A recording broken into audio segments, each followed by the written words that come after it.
നമസ്കാരം. പുതിയൊരു വീഡിയോയിലേക്ക് എല്ലാവർക്കും സ്വാഗതം. ഇന്നിവിടെ പറയാൻ പോകുന്നത് ചോതി നക്ഷത്ര ഫലങ്ങളാണ്. ചോതി നക്ഷത്രക്കാർക്ക് ഗുണകരമായിട്ടുള്ള സമയമാണ്. ഇതുവരെ ഒരുപാട് കഷ്ടതകൾ ദുരിതങ്ങളും അനുഭവിച്ചതായിട്ടാണ് കാണുന്നത്. ചോതി നക്ഷത്രക്കാർക്ക് ഇനിയുള്ള വർഷം നല്ല സമയമായിട്ടാണ് കാണുന്നത്. സമാധാനപരമായിട്ടുള്ള ഒരു വർഷമാണ് ഈ വരുന്ന 2025. മാനസികമായിട്ടുള്ള വിഷമങ്ങളും മനക്ലേശങ്ങളും ഇടയ്ക്കിടെ ഉണ്ടായിക്കൊണ്ടിരിക്കുന്ന ഒരു അവസ്ഥയാണ്. ഒരു കാര്യം തീരുമാനിക്കാൻ മുന്നിൽ നിൽക്കാൻ മടിയാണ് എങ്കിൽ മുന്നിൽ നിൽക്കുകയായിരുന്നു എങ്കിൽ അത് ഉത്തമമായിട്ട് വിജയം കരസ്ഥമാക്കുന്നതാണ്. മറ്റുള്ളവരോട് കൂടി സംഘർഷമുണ്ടാവാനുള്ളൊരു സമയം കൂടിയാണ്. വാക്കുതർക്കങ്ങളാൽ ശത്രുദോഷങ്ങൾ വരുത്തി വയ്ക്കുന്നു എന്ന് പറയുന്നത് പോലെ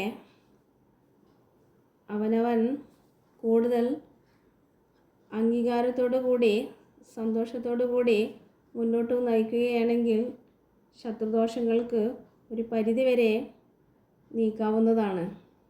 എന്ത് കാര്യങ്ങളും ചിന്തിച്ച് പ്രവർത്തിച്ചു കൊണ്ടാണ് മുന്നോട്ട് നയിക്കുക എങ്കിൽ വലിയ ബുദ്ധിമുട്ടില്ലാണ്ട് എല്ലാ കാര്യങ്ങളും പൂർത്തീകരിക്കാൻ കഴിയുന്നതാണ്. സമൂഹത്തിൽ നല്ലൊരു പേരും പ്രശസ്തിയും ഉണ്ടാവാനുള്ളൊരു സമയമാണ്. ധനസമൃദ്ധിയും നേട്ടങ്ങളുമൊക്കെ ഉണ്ടാവാനുള്ളൊരു സാധ്യത കാണുന്നുണ്ട്. ഈ വർഷം പൊതുവെ നല്ലൊരു സമയമായിട്ടാണ് കാണുന്നത്. കുടുംബത്തിൽ സമാധാനവും സന്തോഷവും ഉണ്ടാവുന്നതാണ്. അകന്നു നിൽക്കുന്ന ബന്ധുക്കൾ അടുത്തേക്ക് വരുന്നതായിട്ട് മനസ്സിൽ പ്രതീക്ഷിക്കുന്നു എങ്കിൽ ആ ബന്ധുക്കൾ സന്ദർശനം ഉണ്ടായിരിക്കുന്നതാണ്. മനസ്സിനെ വല്ലാതെ ആനന്ദിപ്പിക്കുന്ന ഒരു അവസ്ഥയും ഉണ്ടാവാം. ഒരുപക്ഷെ സന്താനങ്ങളുടെ ഉയർച്ചയായിരിക്കാം, സന്താനങ്ങളുടെ വിവാഹമാവാം. നല്ല നല്ല കാര്യങ്ങൾ നടക്കാനുള്ള ഒരു സമയമാണെന്ന് മനസ്സിൽ തോന്നിക്കൊണ്ടേയിരിക്കുന്നതാണ്. സന്താനങ്ങൾക്ക് ഉയർന്നൊരു ജോലി ഉണ്ടാവാനുള്ളൊരു സാധ്യത ഉണ്ട്. ശമ്പളം കൂടുതൽ കിട്ടാവുന്നതുമാണ്. വസ്ത്ര ആഭരണങ്ങളെല്ലാം കിട്ടാനുള്ളൊരു സമയം കൂടി കാണുന്നു.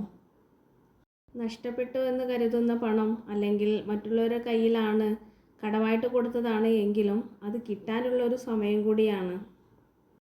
ഭവനത്തിൽ ഒത്തൊരുമയോടുകൂടി സന്തോഷത്തോടും സമാധാനത്തോടു കൂടി ചോതി നക്ഷത്രത്തിൽ ഇനിയുള്ള കാലയളവിൽ എല്ലാ ദോഷങ്ങളും നീങ്ങുവാൻ മഹാദേവനെ ദർശനം നടത്തുകയും പിൻവിളക്ക്, ജലധാര, ഇളനീർധാര എന്നീ വഴിപാടുകൾ ചെയ്യുന്നതാൽ എല്ലാ കഷ്ടതകളും നീങ്ങുന്നതാണ്.